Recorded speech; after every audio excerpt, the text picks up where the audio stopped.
started back in April 1983, and I was talking to my wife one night, and I was working for Remax, one of the largest companies in the business today, and I really enjoyed myself.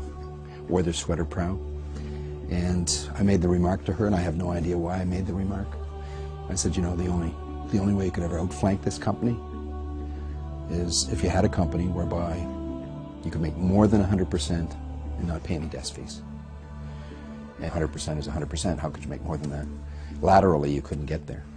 But I went to bed that night, and she said, you know, you put your head back in the pillow, and I watched you go to sleep, and you still had your mouth open asking yourself that crazy question.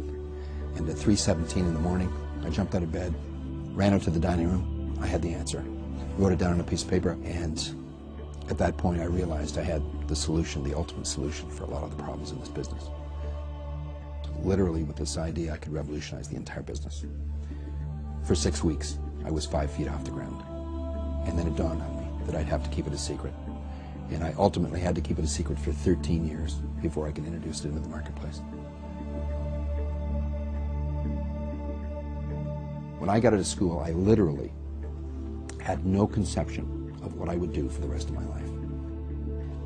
Became a security gauge manager very quickly, and then I traded on the floor of the stock exchange in Toronto for 6 years. And they taught me something very important, something that was relevant and pertinent to what we've done with Exit. Most of the sheep are going off the cliff. And if you want to make any money, you got to buy and sell against the public, because the group is usually wrong. When I left the stock exchange, I went on and I took a job in the life insurance industry, and they taught me something very important, extremely important to where we're going. They taught me that the industry, the life insurance industry, had some of the best salespeople in the entire world. They weren't there because of life insurance. They had an ulterior motive. Residuals. Residuals. And you say, well, what's a residual? I don't even know what it is. So what we did was we instigated an idea into this industry whereby you could do less and make more, whereby the individual had leverage. We went one step farther. We looked at Sam Walton and what he'd done with Walmart.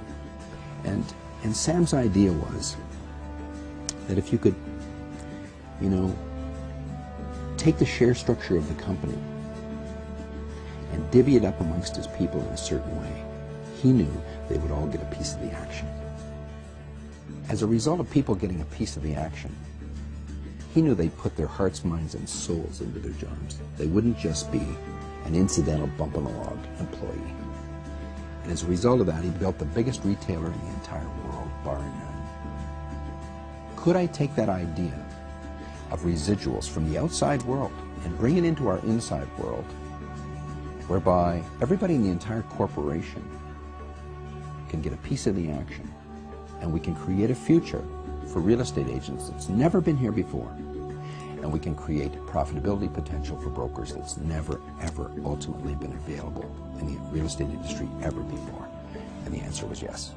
Our idea was to introduce residuals as a third dimension into the business to cure the problems. In other words, introduce this third avenue, this third income stream, a new potential which would open up everything.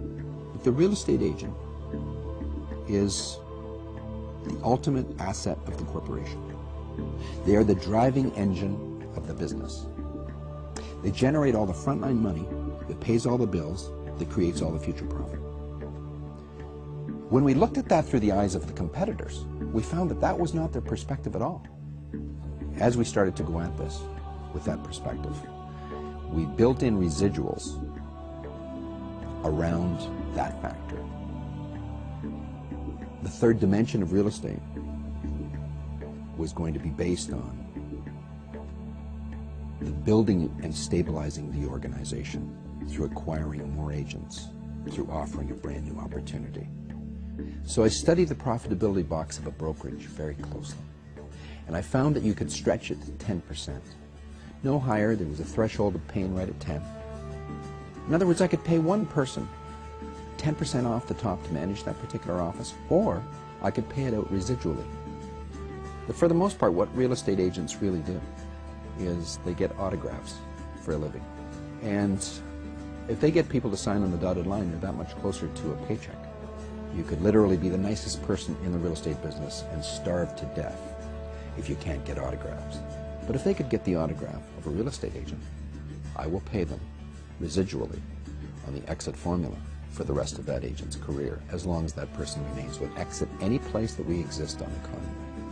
What if I paid you 10% off the top, 10% of the gross of the production of any real estate agent or anybody that wants to be a real estate agent to management? Any place on the continent, doesn't have to be your own office. 10% off the top for as long as they stay in this business and work for exit. Could you do anything with that? What would be an example of that? Well, say for instance it was Mary, and Mary is earning, say $70,000 a year gross, and you thought it was appropriate to, introduce her to management. So what you would have done was made that introduction, and it turns out that management is quite happy to proceed, and the license is transferred over to your brokerage at Exit. And now, as Mary goes forth and generates real estate transactions, and they close, those transactions close, you get paid 10% off the top, sent to you as a special bonus.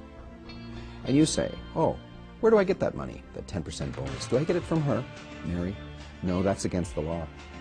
Do I get it from her broker? No, that's against the law. Any place in North America. Where do I get it? From head office. Exit Realty Corp International.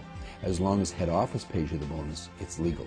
You can literally duplicate yourself, clone yourself, or multiply yourself and create leverage where there's never been any leverage before.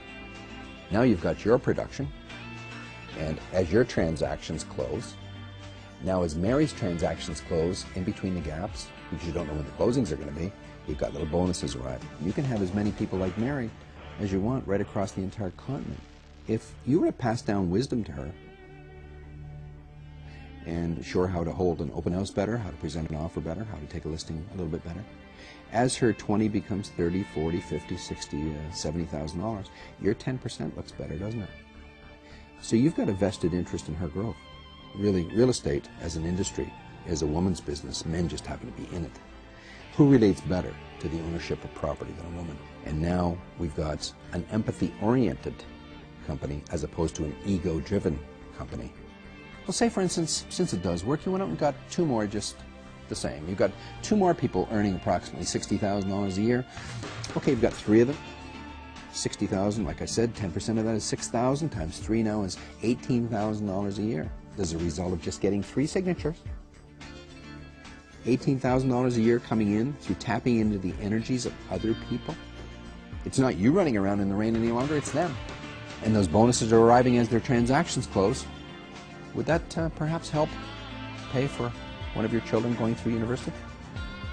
Well, how much do I get paid if I sell a property?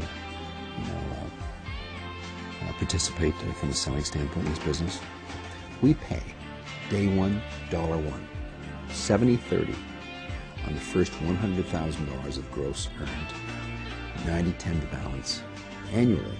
The most you can make per person per year is 10% of the first $100,000 gross, or $10,000.